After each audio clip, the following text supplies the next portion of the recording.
Humans have caused an unfathomable amount of ecological devastation to this planet, much of which is acute and obvious, such as deforestation, mountaintop removal, and urban development.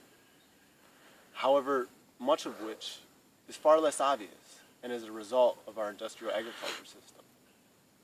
Industrial agriculture is responsible for habitat loss, desertification, groundwater depletion, contamination of our environment with toxic chemicals, eutrophication from runoff, and soil erosion, not to mention social destabilization. The area surrounding the Grand Valley Sustainable Agriculture Project is one such landscape which has been abused by industrial agriculture. The landscape has been drained, and repeated tillage has caused compaction of soil, and the lack of perennial ground cover has caused massive amounts of soil to be eroded. Thus, a restoration plan is in order. The restoration plan that I'm proposing will involve removing the drainage tiles and reestablishing the wetlands. These wetlands will capture stormwater runoff from Grand Valley's campus and will fill a series of ponds that will provide home to fish, which we can obtain a yield from, along with providing habitat for waterfowl, reptiles, amphibians, mammals, and not to mention a myriad of invertebrates.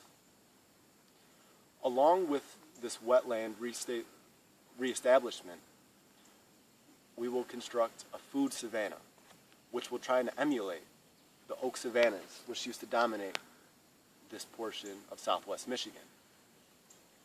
The overstory will be a complex canopy consisting of both native and non-native species, the goal of which being to fulfill as many ecological roles as possible while allowing for a harvestable economic yield.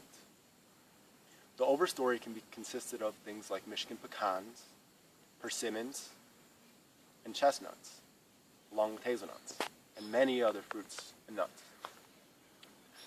The ground cover will consist of a diversity of grasses, fobs, forbs, and legumes. All of these will be maintained by a series of intensively managed rotational grazing systems using a diversity of domesticated animals. These animals will provide a host of ecosystem services. They will maintain an intermediate amount of disturbance necessary for these ecosystems to thrive, all the while, once again, obtaining a yield that is culturally acceptable. While I cannot go in depth with all the details of this restoration plan, it all revolves around emulating nature and the natural processes of the land.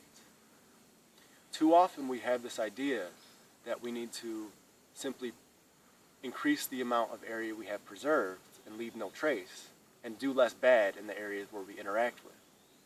But the devastation and destruction that's on such a large scale, we must begin to restore the lands we interact with. And by modeling nature in our agricultural systems, we can create economic, ecological, and social health for the present and the future.